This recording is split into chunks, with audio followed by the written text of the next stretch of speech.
Starting right from where we left off, Toya is seen defeating a couple of mithril golems together with his girls. Let's not forget that as much as the girls are his fiancées, the gang themselves are adventurers, which means they're actively clearing quests and getting promoted.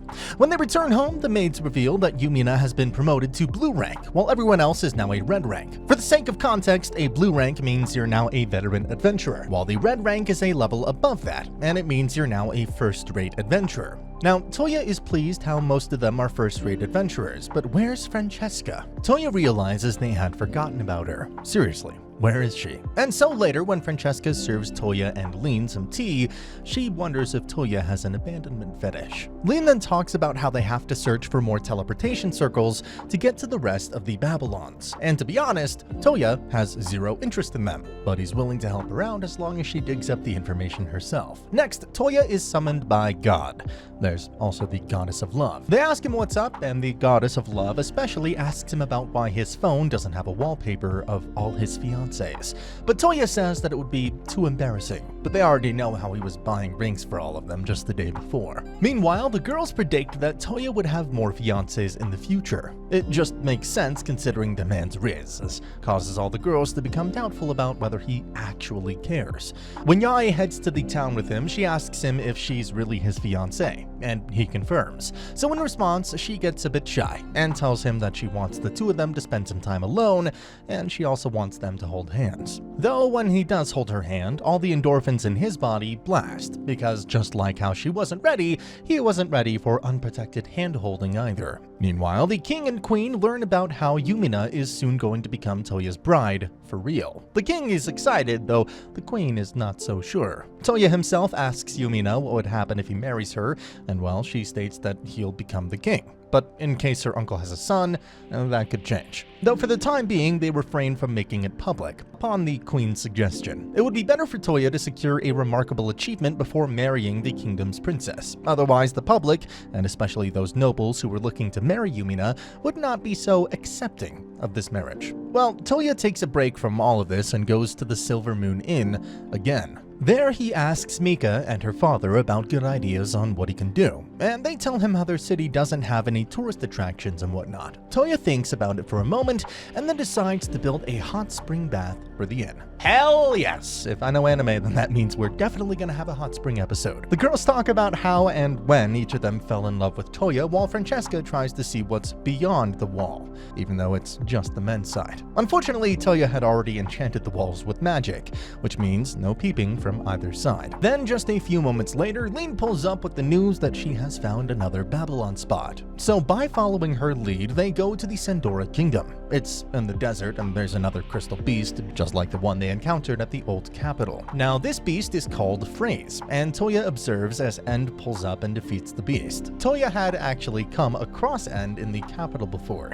He seems like a chill guy. Here he explains that there's a barrier that protects the world against the beast, and it's weakening. And because the barrier is weakening, the Phrase has set out to search for their king. Having said this, End bails. While Toya and his girls are led by a girl named Rebecca, they're taking the female slaves to safety, and she reveals that the collars these girls are wearing are what keeps them from disobeying their masters. Unfortunately, the person who could remove them is already dead, but no need to worry. Toya uses his advanced armament haki and removes them. Hell yeah, the girls no longer have to worry about a bomb around their necks anymore. I'm sure that's a relief. And since they can no longer go back to their homelands because of their status as slaves, Yumina offers them an opportunity to live in the kingdom of Belfast. And for the time being, they're gonna stay at Toya's place. Well, I'm glad they worked that out. Toya tells the girls that End is a foreigner, whom he helped in joining the Adventurers Guild, and Francesca then adds that Professor Regina has developed a mech that can go up against these beasts called Phrase. It's stored on Babylon Island though, which means it's time for Toya to see another Babylon spot.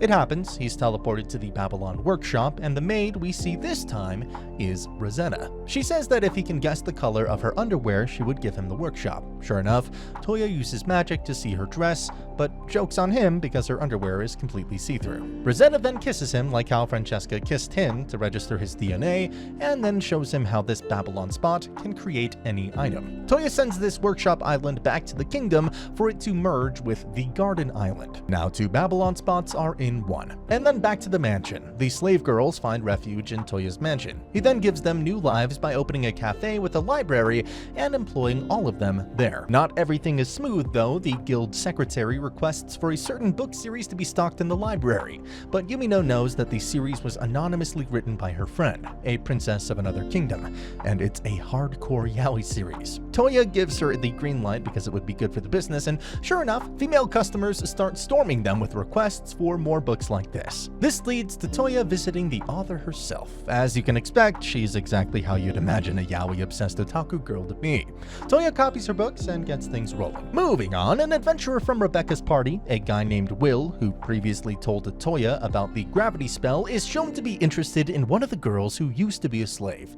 He wants to protect her and spoil her. So Toya sends him off to train with the Royal Knights because, well, we must stay focused, brothers. We must stay focused. Because if he weren't strong, he wouldn't be able to protect her. Subsequently, Toya and Els visit the Silver Moon Inn again, where he shows her an outfit he designed for her, while the yaoi girl ends up writing a book with Toya as a protagonist, and she just humiliates him. So much so that he's not sure what would happen if he ever sees her again. Anyway, Toya doesn't want his library to be a yaoi stronghold, so he visits the Regulus Empire to get some more books from there, but once he's there, he sees a civil war in motion. He starts by rescuing Princess Lucia and her bodyguard, and in the middle of this, he also learns that the general leading the civil war against the Emperor is also planning on invading other kingdoms, including Belfast. So what makes him so confident? You see, he has 2 artifacts. Together, they allow him to summon a demon and also be resistant to both physical and magical damage. It makes him feel invincible. Toya formally steps in. He teleports the Emperor, the princess, and her bodyguard to his mansion, but is not so sure where the Emperor's son is. Well, Yumina notices how Princess Lucia also has a crush on Toya, and so he asks her to have a private conversation with her. And what do you think it'll be? Meanwhile, the King of Belfast, Yumina's father, declares that the queen is pregnant, and if the baby's a boy, he would be next in line to be the king instead of Toya, which, is fair. As for Toya, Rosetta explains that the 2 artifacts which the general has been abusing are from Storehouse Island. And that's it. This makes sense of things, and since it all comes back to Babylon, Toya steps in with no reservations. He uses his phone to locate the Emperor's son, and then defeats the demon using a sword. And not just any sword. He uses a sword that has been hexed with hundreds of tons of weight, using the gravity spell. Toya also defeats the phony general himself using a stinky slime. And just like that, the civil war ends, and the Emperor is able to retake his throne back. The only problem is that some of that stinky slime got stuck to Toya too, and now his girls want to keep their distance. Though other than that, Toya does end up getting engaged to Princess Lucia of the Regulus Kingdom. Yep, Toya's riz is the only diplomacy he needs. Thanks to him, the Belfast Kingdom and Regulus Kingdom are even closer and more connected than before. Plus, the 2 kingdoms give Toya some land at the border that connects with both kingdoms. This land is his, and he can start his own kingdom. And that's exactly what he does. He names it Brunhild. And on this day, Brunhild joins the map of the world as an actual, proper kingdom. Rosetta is given some instructions by Toya and the girls on what kind of castle they want, and thanks to the workshop island, she's able to build the castle in just 3 days. Even Amazon delivery can sometimes take over 3 days. And yet this is an actual castle that got built in 3 days. And seeing how much fun it looked, Lin gets a job as an ambassador of Mistmead, and moves into Toya's castle as well.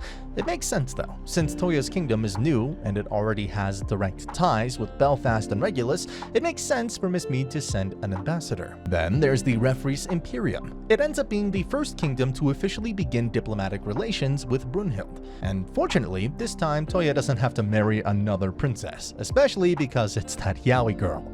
Turns out she's already engaged, and my condolences to whoever's going to marry her. Moving on, as preparations are in order for the grand opening of the Brunhild Castle, Tsubaki from Ishin shows up with the Takeda clan. She explains how their new lord is corrupt and stupid, and so they seek to serve Toya instead. Sure enough, Toya accepts them and they become citizens of Brunhild. Next, Toya starts constructing a city and a proper merchants network. On the day of the grand opening, kings from every nation pull up to Brunhild. And it's also surprisingly romantic, because as the fireworks go off, Toya presents Princess Lucia the engagement ring right before they hold hands and gaze upon the fireworks together. Following this, the gang finds out about another teleportation circle. After the garden and the workshop, here we have the Alchemy Laboratory Island, and its keeper is a devoted lady named Flora. What's her test for Toya? She legit makes him grow Puropi, and as it turns out, this lab was basically used by the professor to create horny stimulants.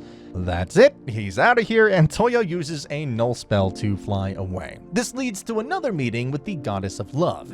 This time she tells him that he should think about meeting the parents of his girls. Sure enough, he formally meets Yai's father, who demands a duel. But rather than having Toya fight her father, she offers to fight her own father instead. Her father sees her zeal and accepts their marriage. As for the twins, their caretakers, aunt and uncle, have no problems with the marriage at all. Next, we learn more about End. How he's looking for the power core of the King of Phrase. He's clearly a person who exists outside the matrix of this world, but well, how? What makes him so mysterious? Going back to Toya, after they get the anti-Phrase mechs, he tells Francesca to make more of them. Basically, mass-produce them, but then again, they don't have the material. They can't just make things out of thin air, even with the Workshop Island. The fact of the matter is that they need materials. This is where Kohaku suggests contracting Phoenix, the Flame Emperor, to escalate their plans. Sure enough, he summons her and names her Kogyoku, and thanks to her status as the Queen of Birds, every bird in the world is instructed to search for the rest of the teleportation circles. When Toya wakes up and finds Yumina sleeping with him,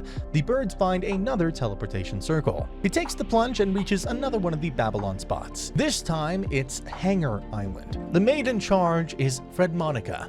As always, Toya has her register him as the owner of the island as well as the anti-Phrase gear suits they have, but it's not enough. Their problem is still there, because these suits need ether liquid. They can't run otherwise. And for that liquid, you need the research lab, which is still missing. It's serious, and so Flore offers to make a Walmart version of the lab, but she would still need a special spell stone that's over 12 inches long. And to make it harder, there's only 6 of them in the world. Though this turns out to be good news, because one of them was in Brunhild, of all places. Now, with the stone in hand, Flora promises that she'll have the fuel done and ready in about a month. In the meantime, Toya and his girls start training in VR to get a sense of it all. In the middle of all of this, another prospective fiancé enters the chat, but this one, well, we all saw it coming. It's Sue, and she wants to marry Toya because otherwise, she'll be married off to a 30-year-old pedo prince of the Lin Kingdom. And sure enough, the girls welcome her with open arms. Who would blame them? Toya, on the other hand, learns that the prince's questionable felonies are being kept in the dark because his uncle is the prime minister, who makes sure to conceal his crimes.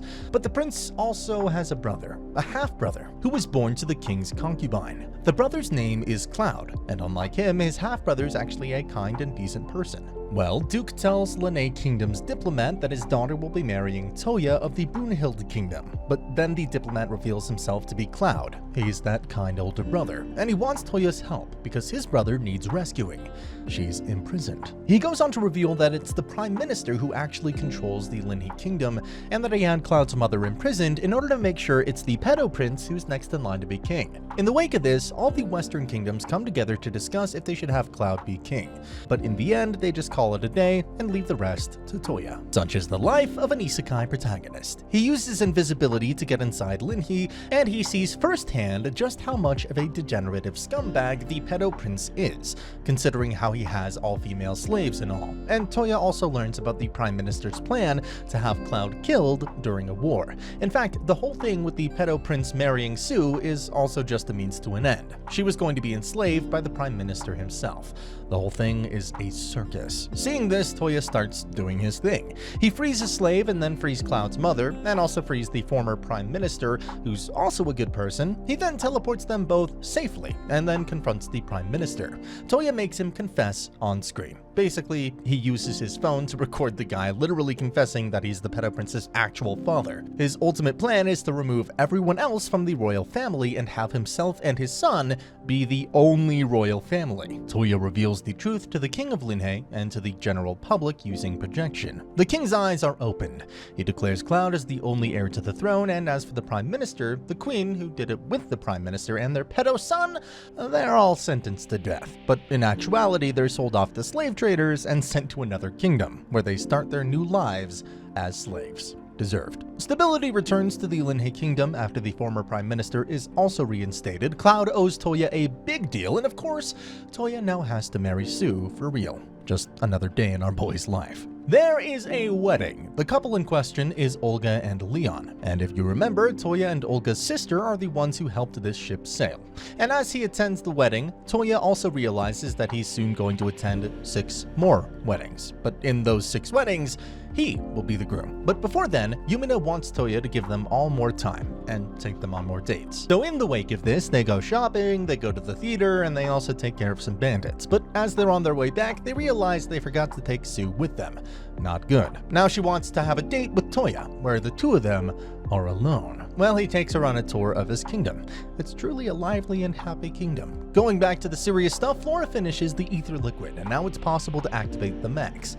They're ready now, but Toya wants to make them so they get stronger the more magical energy you put into them. Rosetta does that using the crystal from the dead phrases. She also wants to build more of these frame gear mechs, but she needs a metal called orichalcum. Well, say less, because Toya sent out to hunt an orichalcum golem for her. As he's flying above the Lestia kingdom, he notices it being attacked by phrases. Toya immediately destroys them using his new crystal sword, and when he meets the kingdom's night princess, he gives her some crystal swords as well, because of course he does. He has that unspoken diplomat riz after all. Next, he resumes his hunt for the golem, but ends up coming across a girl. She's in horrible shape, like literally missing a hand and a leg. So what the hell happened? Thankfully, Flora is able to restore her limbs using the alchemy lab, but the girl has amnesia.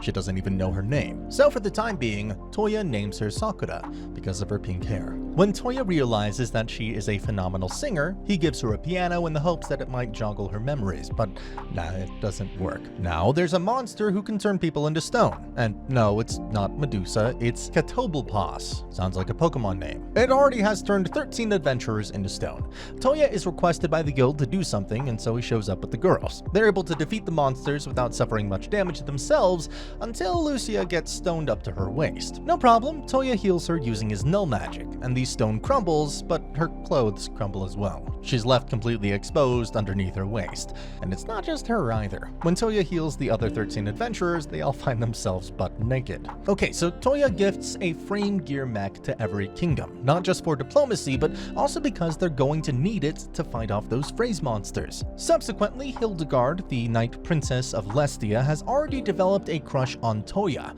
She's looking forward to seeing him again, while her grandfather claims that he used to be like Toya in his youth. As for Toya, his personal mech, Night Baron, is in the making, and he's making sure to oversee the construction. The goddess of love also joins them all, but under the guise of Toya's sister, Karen. This way she can observe them in person and see how much their relationships have progressed. Next, Hildegard visits Brunhild with her grandpa. Grandpa is impressed by everything Toya has been cooking up, so much so that he wants his son, the current king, to join the alliance of Western nations. Hildegard, on the other hand, is not sure what to think of the fact that the man she wants already has 6 fiancés, but then again, the goddess of love chimes in, and Hildegard ends up deciding to be Toya's 7th fiancé. Dear God, this man is stacking wives like they're Pokemon. Her grandpa is not so sure, so he wants a duel. Not with Toya though, but with his granddaughter. But Toya shows her grandpa a holographic projection of a lady in a bikini during the duel to distract him, and so Hildegard wins. But at what cost? Now all of his girls want to know why Toya has pictures of bikini girls on his phone. In the middle of this, Hildegard wonders about Toya's parents, but the goddess of love tells her that he'll tell them when the time is right. She then further amuses them by telling stories from Toya's childhood. Moving on to the finale, the phoenix bird, Kogyoko, locates the rampart and tower islands. They coexist. The tower functions as a magic generator, and the rampart is like a magical shield. Rampart's maid is Preliora, and Tower's maid is Pamela. Meanwhile, Yumina's mother gives birth, and it's a baby boy. He's named Yamato, and he's going to be the next king of Belfast.